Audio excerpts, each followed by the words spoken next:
எடப்பாடியை பொறுத்தளவில் ராஜதந்திரமான அரசியல்வாதி தான். இப்பவும் எனக்கு பயமே சீட்டில் நம்ம பாஜக ஆட்களை ஏமாத்தி விடுவாரோங்கிறது தானே பயம். இந்த கட்சிகள் பாஜக இல்லாமலே அவர்கிட்ட வரல, பாஜக இருக்கும்போது கண்டிப்பாக வரமாட்டாங்க. அப்போ நம்மகிட்ட வராதவங்க, நமக்கு பயன்படாதவங்களை அடிச்சிரு. அவங்க எடப்பாடி இல்லைன்னா வேலுமணி ஒரு சாய்ஸா வச்சிருக்காங்க பாஜக. இந்த இடத்துல தான் ஜான ஆரோக்கியசாமிக்கு வீகமும் ஆதவர்ஜுனாக்கு வீகமும் மண்ணோட மண்ணா போச்சு. சீமான் குழி தோண்டி புதைச்சிட்டாரு ஜான ஆரோக்கியசாமிக்கு வீகத்தையும் ஆதவர்ஜுனாக்கு வீகத்தையும். நீ ஏசி ரூமில் இருந்துகிட்டு அடுத்தவனை காப்பி அடிச்சுட்டு பண்ணக்கூடிய ஸ்ட்ராட்டஜி எல்லாம் மண்ணோட மண்ணாட்டு புதைக்கப்படுங்கிறத ஜான ஆரோக்கியசாமி இப்போ உணர்ந்திருப்பாரு. இதுவரை நீ பண்ணது வியாபார அரசியல், தந்திர அரசியல், சாகச அரசியல், நீ பண்ணது சுயநல அரசியல். முழுக்க எடப்பாடியை வச்சு வியாபாரம் பண்ணணும்னு நினைச்ச. கடைசி நேரத்தில் ஜனநாயகம் படம் ரிலீஸுக்கு பிறகு எடப்பாடி தலைமையில் கூட அவர் போகலாம். தம்பி பலம் நிரூபிக்காத உன் கூட ஒருத்தன் கூட கூட்டணிக்கு வரமாட்டான், விஜய் கூட யாரும் கூட்டணி வரமாட்டாப்புலன்னு சீமான் சொன்னாப்புல. இதுவரை விஜய் கூட யாரும் கூட்டணிக்கு வரல. எடப்பாடி சிஎம் கேண்டிடேட்டா சொல்லிட்டாங்களா? அந்த பிளான்ல தான் அண்ணாமலையின் அன்பு கூட்டணி ஒரு அமைப்பு உருவாகிட்டு.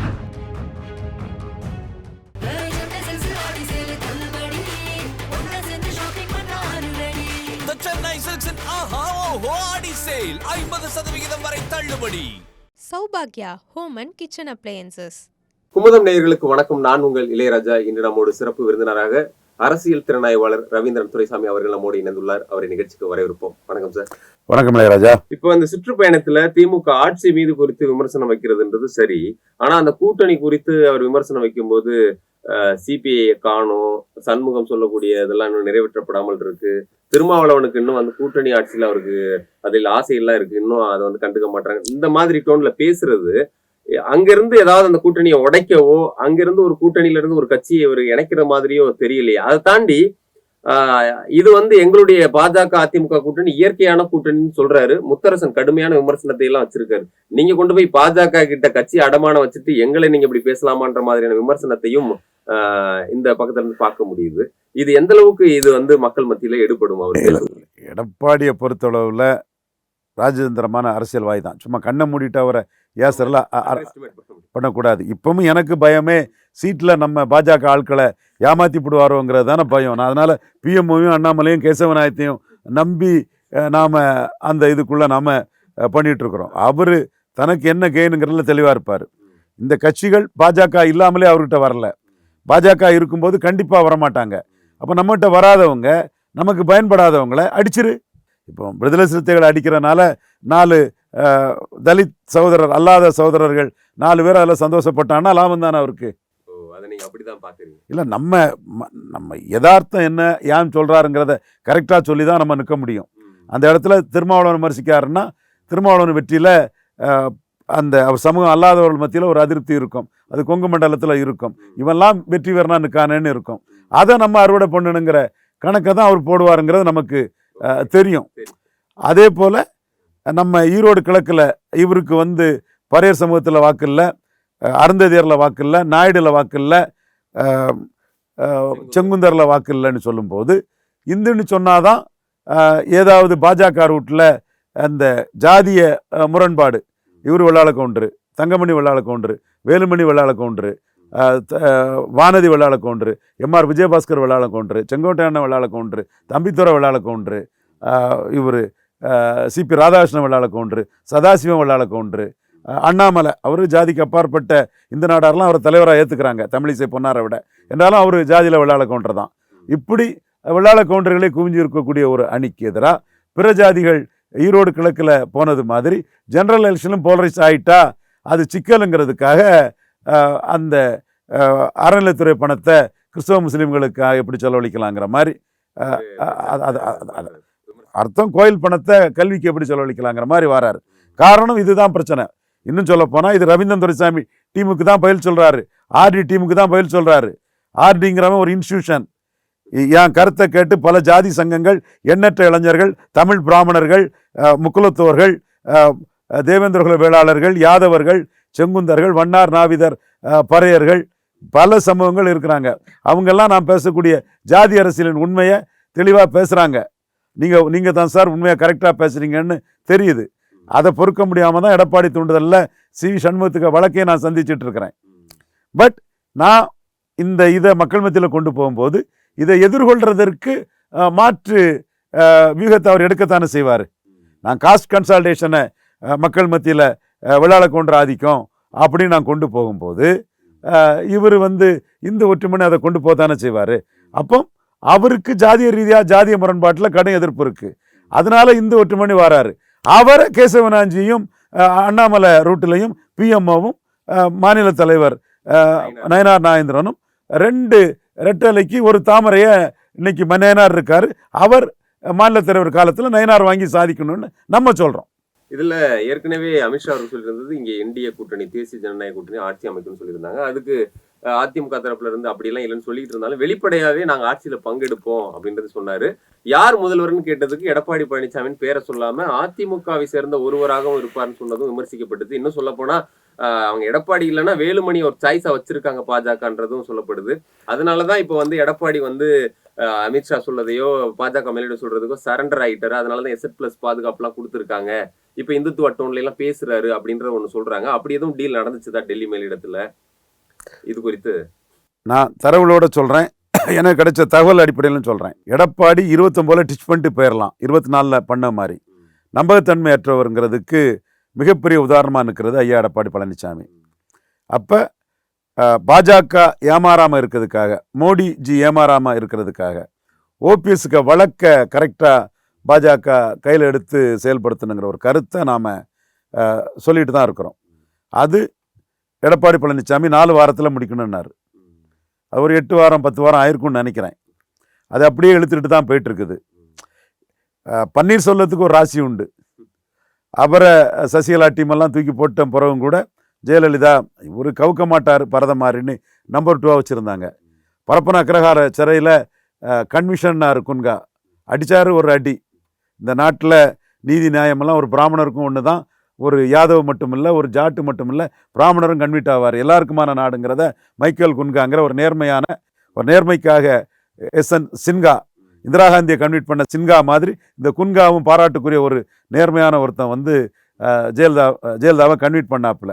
அப்படியே நம்பர் 2 இடத்துல இருந்த ஓபிஎஸ் நம்பர் 1 இடத்துக்கு வந்துட்டார்.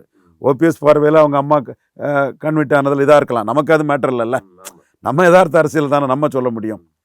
அப்போ அந்த வாய்ப்பு அவருக்கு வந்தது. அதே மாதிரி அவருக்கு ராசிப்படி திரும்பி போன ரெட்டை தலைமையில் ஒரு 50% இந்த தேர்தல் ஆணைய வழக்கு மூலமாக அவருக்கு மீண்டும் வர்றதுக்கு ஒரு வாய்ப்பு இருக்குது. அதனால தான் அவர் மக்கள் பயணம்னு அவரும் இதெல்லாம் சொல்கிறார். அவரும் சில வியூகங்களை வச்சுட்டு இருக்கிறாரு. ஸோ அதிமுகவில் அடுத்து எப்படி இது உருவம் எடுக்க போகிறாங்கிற பெரிய கேள்விக்குறி. முக்குலத்தோர் முழுக்க எடப்பாடிக்கு எதிராக இருக்காங்கங்கிறது திருப்புவனம் சீமான் கூட்டத்தில் கம்ப்ளீட்டாக அந்த கூட்டத்தை போட்டு கேளுங்க. தூத்துக்குடியை பற்றியும் கொடநாடு கொலையை பற்றியும் பேசும்போது எடப்பாடிக்கு எதிராக கூட்டம் எப்படி ஆர்ப்பரிக்குங்கிறத மக்கள் புரிஞ்சுக்கிடுங்க. இந்த இடத்துல தான் ஜான ஆரோக்கியசாமிக்கு வீகமும் ஆதவர்ஜுனாக்கு வீகமும் மண்ணோட மண்ணா போச்சு. சீமான் குழி தோண்டி புதைச்சிட்டாரு ஜான ஆரோக்கியசாமிக்கு வீகத்தையும் ஆதவர்ஜுனாக்கு வீகத்தையும். ஜான ஆரோக்கியசாமிக்கு வீகத்தையும் ஆதவர்ஜுனாக்கு வீகத்தையும் சீமான் குழி தோண்டி புதைச்சிட்டாரு. ஒரே குட்டையில் ஊறிய மட்டைகள் அடிச்சதுல இதுல ஜான ஆரோக்கியசாமியும் பேசின அரசியல விஜய் கையில் எடுத்திருக்கணும்னு சொல்ல வரீங்களா? கண்டிப்பா எடுத்திருக்கணும். அதுல சீமா பேசின அரசியல்ல சீமானே இப்போ விஜய் சந்தர்ப்பவாதி, அரசியல் வியாபாரி, பச்சோந்தினி அடிக்கக்கூடிய அளவுக்கு அரசியல் வியாபாரிங்கிற வார்த்தையை விஜய்க்கு தான் கொடுக்குறாரு. நீ எடப்பாடி கூட வியாபாரம் பண்ணக்கு நிற்கிற. சீமான் கொடநாடு கொலையை பற்றியும் தூத்துக்குடி துப்பாக்கி சூடையும் பேசி கைத்தட்டுறான். திருப்பணத்தில் ஒவ்வொரு தொண்டனும் இளைஞர்களும் கைத்தட்டுறான். அப்போ ஜான ஆரோக்கியசாமியும் ஆதவர்ஜுனாவும் எடப்பாடி கிட்ட 117 2.5 வருஷம்னு விஜய் ஒரு வியாபாரி, சந்தர்ப்பவாதி, பச்சோந்தி, பொழப்புக்காக என்ன வியாபாரத்தையும் பண்ணக்கூடியவர், பொழப்புக்கான முதலீட பண்ணியிருக்காருன்னு மக்கள் மத்தியில் கொண்டு போயிட்டான். சீமான் சுத்த வீரன், fortune favours the brave, Velupillai பிரபாகரனுக்கு மகன், எடப்பாடியும் சேர்த்து அடிப்பான், ஒரே குட்டையில் ஊறிய மட்டைகளையும் அடிச்சு நிற்பாங்கிறத அதற்கு மக்கள் பெரிய அளவுக்கு ஆர்ப்பரிப்பாங்கங்கிறது திருப்புவனம் கூட்டம் காட்டிட்டு, நீ ஏசி ரூமில் இருந்துக்கிட்டு அடுத்தவனை காப்பி அடிச்சுட்டு பண்ணக்கூடிய ஸ்ட்ராட்டஜி எல்லாம் மண்ணோட மண்ணாட்டு புதைக்கப்படுங்கிறத ஜான ஆரோக்கியசாமி இப்போ உணர்ந்திருப்பார். ஜான ஆரோக்கியசாமியும் ஆதவர்ஜுனாவும் திருப்புவனம் கூட்டத்தை சீமானுக்கு கூட்டத்தை எடுத்து போட்டு கேட்கட்டு அதில் ஒவ்வொரு விஷயத்தையும் மைக்ரோவா மனசில் ஏற்றி பார்க்கட்டு எடப்பாடி அடிக்கும்போது கூட்டம் எப்படி ஆர்ப்பரிக்குதுன்னு சொன்னால், இதுவரை நீ பண்ணது வியாபார அரசியல், தந்திர அரசியல், சாகச அரசியல், நீ பண்ணது சுயநல அரசியல், முழுக்க எடப்பாடியை வச்சு வியாபாரம் பண்ணுன்னு நினைச்ச மக்கள் எடப்பாடியும் சேர்த்து தான் ஏத்தானுக்கிறாங்கிறது இவங்களுக்கும் தெரியும். விஜய் இன்னும் அதிமுக கூட கூட்டணிக்கான பேச்சுல அந்த பேரத்துல இருக்கிறாரு அப்படிங்கிறது இன்னும் இருக்காரா? ஏன்னா அன்னைக்கு முதல்வர் வேட்பாளர்னு விஜய் அவங்க சொல்லியிருக்காங்க. குறிப்பா திமுக கூடயும் பாஜக கூடயும் கூட்டணி இல்லைன்றது சொல்லியிருக்காங்க. அப்போ 4 முனை போட்டி உறுதியாயிடுச்சு எல்லாம் சொல்ல ஆரம்பிச்சு. எல்லாரும் சொல்லுவாங்க. ரவீந்திரசாமி என்ன சொன்னான்? அதிமுக ஊழல் அமைச்சர்கள் ஏன் கைது இல்லைங்கிறத ஜான் ஆரோக்கியசாமி எழுதி கொடுக்காத வர, கொடநாடு கொலையை பற்றி சீமான் பேசுற மாதிரி விலாவாரியா விஜய் பேசாத வர, தூத்துக்குடி துப்பாக்கி சூட்டு அந்த அநீதி அராஜகத்தை பற்றி விஜய் பேசாத வர, ஏடிஎம்கே ஆப்ஷனை அவர் ஓப்பனாக தான் வச்சிருக்காருன்னு அர்த்தம். இந்த 3ஐயும் பேசாத வர அவர் ஓப்பனாக வச்சிருக்காருன்னு தான் அர்த்தம். இப்போ சீமானுக்கு இந்த 3ஐயும் பேசுறதுனால சீமான் தாண்டா சுத்த வீரன், விஜய் அரசியல் வியாபாரிங்கிற இமேஜ் போறதுனால நாளைக்கு பேசலாம். ஏன்னா காப்பி கேட்டு தானே, காப்பி அடிக்கிறதுல மன்னன் தானே ஜான் ஆரோக்கியசாமி. சீமான் இதுவரை சொல்லிட்டாரு, பிறப்புக்கும் எல்லா உயிரின்னு நான் சொன்னதான் காப்பி அடிச்சிருக்காரு, பரந்தூரில் நான் எடுத்த இஷ்யூ தான்னு அதை தெளிவாக சொல்லியிருக்கிறாரு. அப்போ அந்த இஷ்யூவை எடுக்காதது வரை அவங்க சுயநலவாதியா, பச்சோந்தியா, அரசியல் வியாபாரியா எடப்பாடி எதிர்பார்த்தான் இருக்காங்கன்னு அர்த்தம். அதோட ரொம்ப ஹைலைட்டான ஒரு விஷயம் என்னன்னா, கூட்டணி பற்றி விஜய் முடிவு பண்ணுவாருன்னு ஒரு தீர்மானம் வரை போட்டு வச்சிருக்காங்க. என்ன அர்த்தம் அதுக்கு? விஜய் எந்த முடிவு எடுத்தாலும் சரி அப்படின்றது there you are, Ilaiyaraaja is correct. Vijay எந்த முடிவு எடுத்தாலும் சரி, நான் சபார்டினேட்டாக போகிறேன், ஏன்னா 234 கேண்டிடேட் போட்டு அது கேண்டிடேட்டை அடகாக்குற மாதிரி காக்க முடியாது. ஒருவேளையில் 214 போட்டு சீமானுக்கு கீழே போனால் அது பெரிய கேவலம். அஜித் முன்னாடி கேவலம், சிவகார்த்தியை முன்னாடி கேவலம், சிம்பு முன்னாடி கேவலம், தனுஷ் முன்னாடி கேவலம், ரொம்ப அசிங்கமாயிரும் ஃபீல்டுக்குள்ள. அதனால சீமானோட கீழே போகக்கூடிய அந்த ரிஸ்க் 214 வந்துடக்கூடாது. கமல்ஹாசன் சீமானோட 0.1% கீழே போயிட்டார். ஸோ நம்மளும் அந்த மாதிரி சீமானோட கீழே போயிடக்கூடாது. சீமான் போல்டா ஒரே குட்டையில் ஊறிய மட்டைகள்னு அடிக்கிறாரு, நம்மளும் அதே போய் அடித்தா அந்த சீமான் கிட்ட தான் அந்த வீகத்துக்கு போட்டி போடணும். பிறப்புக்கும் எல்லா உயிருக்கு சீமான்கிட்ட போட்டி போடுற மாதிரி, பரந்தூருக்கு போட்டி போடுற மாதிரி அதில் தான் போட்டி போடணும். இன்னொரு சைடில் நம்ம பெரியாரை பிடிச்சிக்கிட்டோம். சீமான் பெரியாரை அடித்து பெரிய ஆளாக பார்க்குறாரு. அப்போ பெரியார் ஆதரவெல்லாம் ஸ்டாலினுக்கும் எடப்பாடிக்கும் விஜய்க்கும்னா, பெரியார் எதிர்ப்பெல்லாம் சீமானுக்குன்னா, பெரியார் எதிர்ப்பு ஜாஸ்தி இருந்துட்டுனா, பிராமணர்கள், இந்து நாடார்கள், முத்தரையர் போன்ற சமூகங்களில் பெரியார் எதிர்ப்பு ஜாஸ்தி இருந்துட்டுன்னா அதெல்லாம் சீமான் அதில் ஏறிடக்கூடாது. சீமான் எடுத்து வைக்கக்கூடிய ஒவ்வொரு இஷ்யூவும் நம்மளை காலி பண்ணி நம்மளை சீமானுக்கு கீழே தள்ளிடக்கூடாது. ஸோ இவங்க சொல்லக்கூடிய இந்த நம்மளை திருப்திப்படுத்துறதுக்கு நம்ம காசை வாங்கிக்கிட்டு சர்வே அது இதுன்னு உண்மையிலே பண்ணாமல் நம்மளை டகால்ட்டி பண்ணக்கூடியதெல்லாம் நம்ம ஏமாந்துடக்கூடாது. இந்த மாதிரி தான் உள்ளாட்சி தேர்தலில் ஒரு ஏமாத்த பண்ணாங்க. ரவீந்திரசாமி டீம் அதை அக்கு வேற ஆணி வேற பிச்சு எரிஞ்சிட்டாங்க. அதே மாதிரி இதில் போய் நம்ம ஏமாந்துடக்கூடாதுன்னு கூட விஜய் முடிவெடுத்து கடைசி நேரத்தில் ஜனநாயகம் படம் ரிலீஸுக்கு பிறகு எடப்பாடி தலைமையில் கூட அவர் போகலாம். ஸோ விஜய்க்கு முடிவு to be wait and see. Seeman முடிவு தூத்துக்குடி துப்பாக்கி சூடு கொடநாடு அடிச்சிட்டாருன்னா எடப்பாடி கூட இல்லை, அவர் 24 நிலைப்பாட்டில் தெளிவாக இருக்கிறாருன்னு அதை நம்ம உறுதியாக சொல்லிடலாம். விஜய்க்கு சீமானுக்குள்ள தெளிவும் கிளாரிட்டியும் இல்லை. இல்ல நீங்க சொல்றது போல பார்த்தா சீமான் 234 தொகுதிக்கும் கேண்டிடேட் லிஸ்ட்லாம் ரெடி பண்ணிட்டாரு. அவர் தனிச்சு போட்டிடுறது உறுதி ஆயிடுச்சு. அதுல எனக்கு தெரிஞ்சு பெரிய மாற்றங்கள் தெரியல. ஆனா விஜய் அந்த செயற்குழு மாநாட்டுல பேசும்போது ஒரு இக்கு வச்சு பேசியிருக்காரு. அது எல்லாரும் எப்படி புரிஞ்சுக்கிறாங்கன்னு தெரியல. நீங்க சொன்ன மாதிரி நான் என்ன புரிஞ்சுக்கிட்டேன் அப்படின்னா, திமுகவோடையும் பாஜகவோடையும் கூட்டணி இல்லைன்றதுல உறுதியா இருக்காரு. அதை நானும் புரிஞ்சுக்கிறேன். அதுல ஆனா நீங்க ஏற்கனவே ஒன்று சொன்னீங்க, எடப்பாடியை நம்ம அண்டர் எஸ்டிமேட் பண்ண முடியாது, அவர் எனக்கே பயமா இருக்கு பாஜகவை ஏமாத்திடுவாருன்னு. ஏற்கனவே நடுவுல ஒரு தடவை கழட்டி விட்டவர். இன்னும் என்ன சிலர் என்ன சொல்றாங்கன்னா, டிசம்பருக்கு மேல ஜனவரியில கூட அந்த கூட்டணியில பாஜக கழட்டி விட வாய்ப்பு இருக்கு எடப்பாடி அவர்கள். அப்போ விஜயும் எடப்பாடியும் சேருவதற்கான வாய்ப்புகள் கூட இருக்கிறதா சில அந்த நம்பிக்கையை விஜய்க்கு சிலர் விதைக்கலாம், விஜய நம்ப வைக்கலாம் அந்த இதுல. அதனாலதான் எடப்பாடி கிட்ட விஜய் பேசினாருங்கிறாங்க. பல தகவல்கள் வருது. ஏன்னா நமக்கு பெருசாக அதில் 50-50 2.5 வருஷம் அவ்வளோ சீட்டு இவ்வளோ சீட்டு அவர் இவ்வளோ சொன்னாருன்னு பல தகவல்கள் பெரிய அளவில் வந்துக்கிட்டு தான் இருக்குது. ஏன்னா அது கமல்ஹாசன் மாதிரி விஜய் குழம்பி போய் தான் இருக்கிறாரு. சீமான் அந்த இடத்துக்குள்ளேயும் கமல்ஹாசனை தாண்டி போனார்னா கிளாரிட்டியோட தெளிவானனால தாண்டி போனார். அதே மாதிரி சீமான்கிட்ட கிளாரிட்டி இருக்குது, விஜய்கிட்ட குழப்பம் இருக்குது.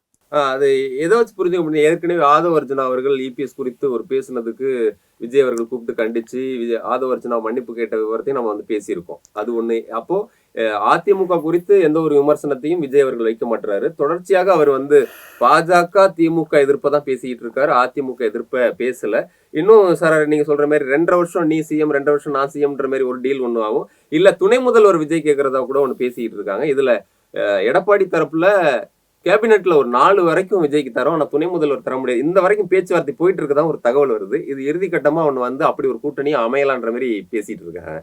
இது உறுதியா? அப்படி இந்த இடத்துக்குள்ள தான் சந்தர்ப்பவாத அரசியல் வியாபார பணத்தை பெற்றுக்கிட்டு கூலிக்கு மாரடிக்கக்கூடிய ஜான ஆரோக்கியசாமி ஆதவ் அர்ஜுனா ஸ்ட்ராட்டஜியை சீமான் திருப்போணத்தில் குழி தோண்டி புதைச்சிட்டார்.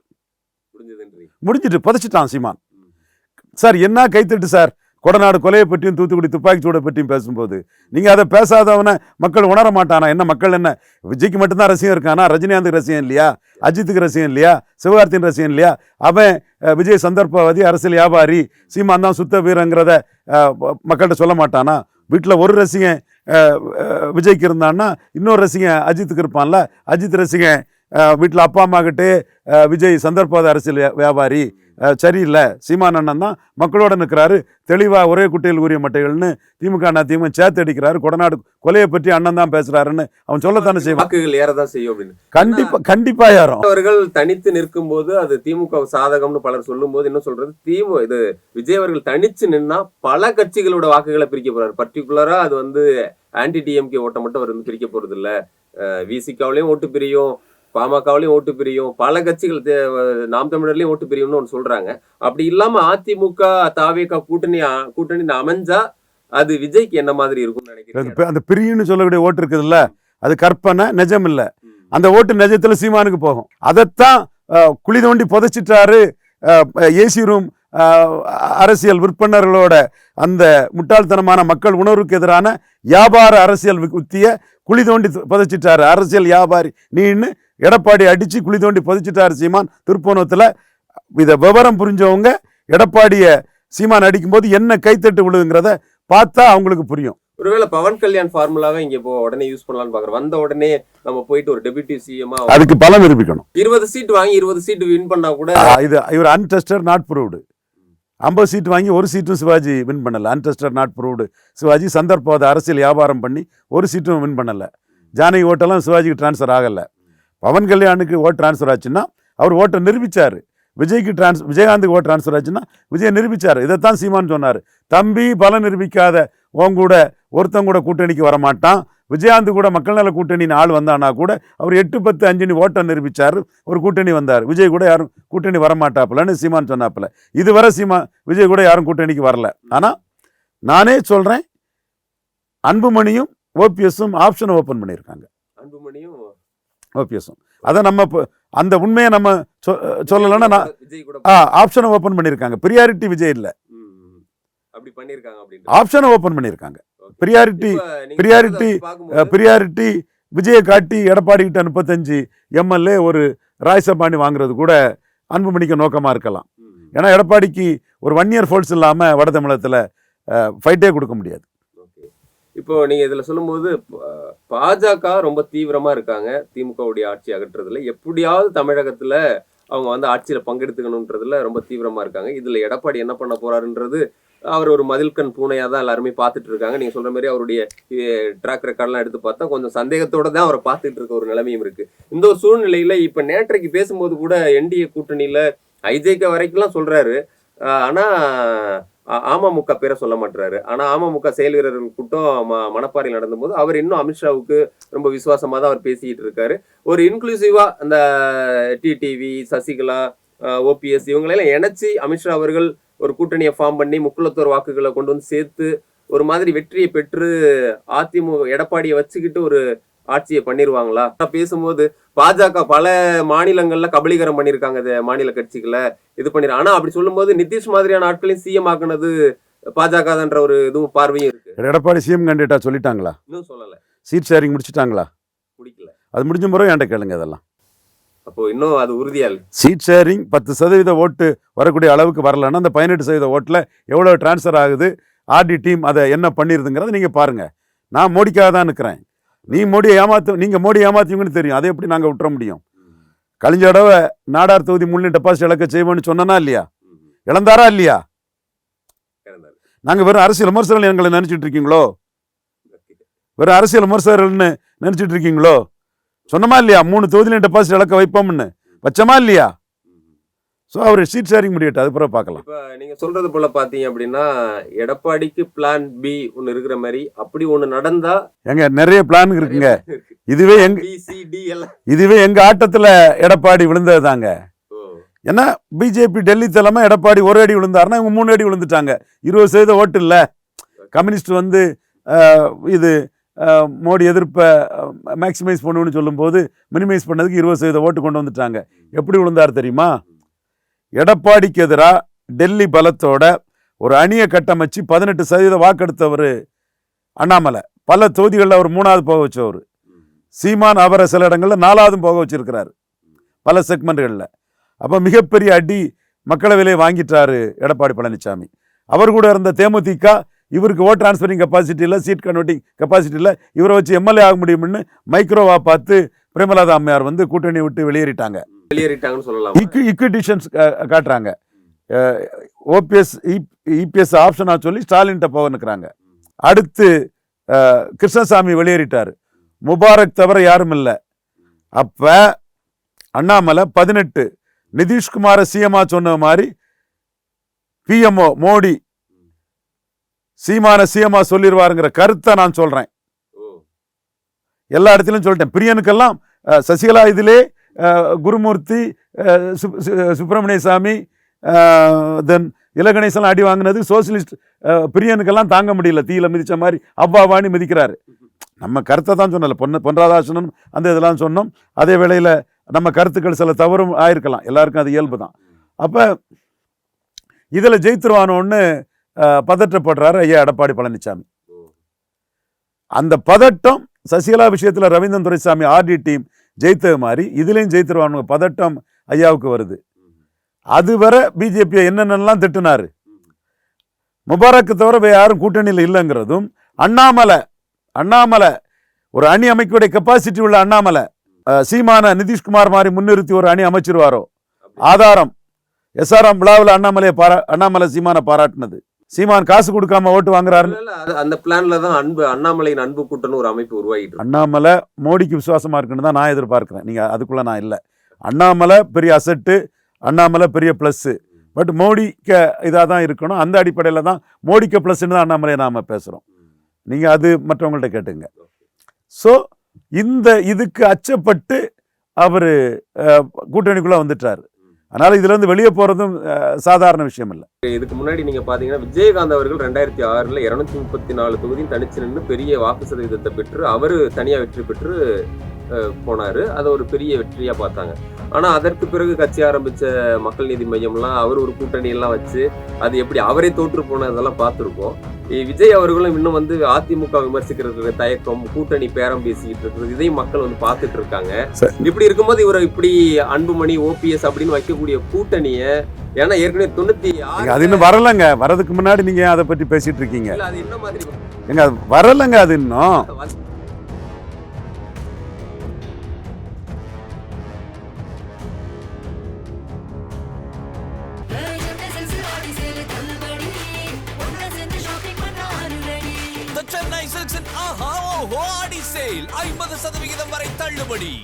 சௌபாக்யா ஹோம் அண்ட் கிச்சன் அப்ளையன்சஸ்.